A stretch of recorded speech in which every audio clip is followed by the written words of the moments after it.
According to my imaginary therapist, who is also me, children love everything as big as they can, and adults only love what they think will stay. And you're never supposed to name anything that you know death will come for, but here we are anyways. I have tried not to love anything that does not have a name. Nothing death can touch and vanish, but I name empty things and want to see them filled. And I just wanted to say, I live here.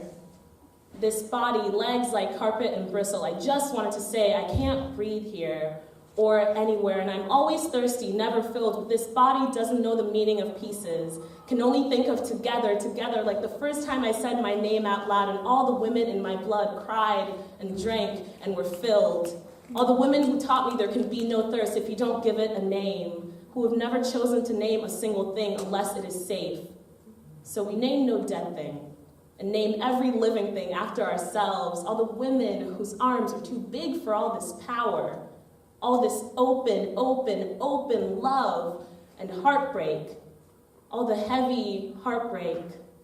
My great-grandmother died this summer, left her name on 3 continents, Kurio Aquile Felicia. Every time you say it, she resurrects, thanks you, and leaves the same way she came. She told me years ago that she was waiting for my children to be born before she could die. And I suppose once you give something your name, it takes your face, becomes everything you never wanted it to be, and you christen that thing. Make it your child, make it your joy. Every new thing I give a name to becomes my joy. Now I am nobody's joy, but I will not take a name that another woman has not touched and blessed. There is a word for that kind of lonely in every language. It always sounds like sacrifice. Like what is yours only gets to be yours for so long. Like loving someone as big as you can when you know death comes for everything. And in the end, there is nothing but the light of it all. The heavy of it all. The angry and tired and happy of it all. Lately, I have been thinking that my eyes are too big for this world. Or they're too big for themselves. Either way, all this life, it wants too much from me. And my eyes are too big for all the names they have been given and too small for all the names they want to choose.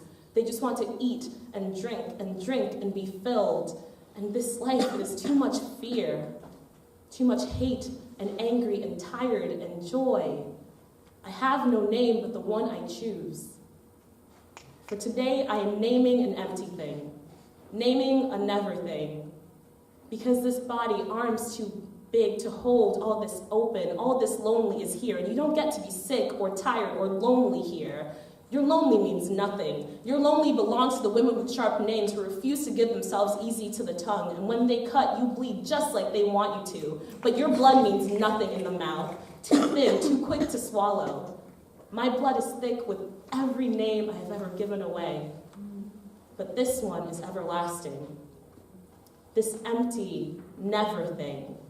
This open, forever thing, this plea, this psalm written by every mother I have ever had, I have carved it into my thighs. And when the nights are too long, I translate it into something along the lines of, I love you. I love you, thank you. Please do not turn off the lights when you leave. I do not know the dreams I will have without you.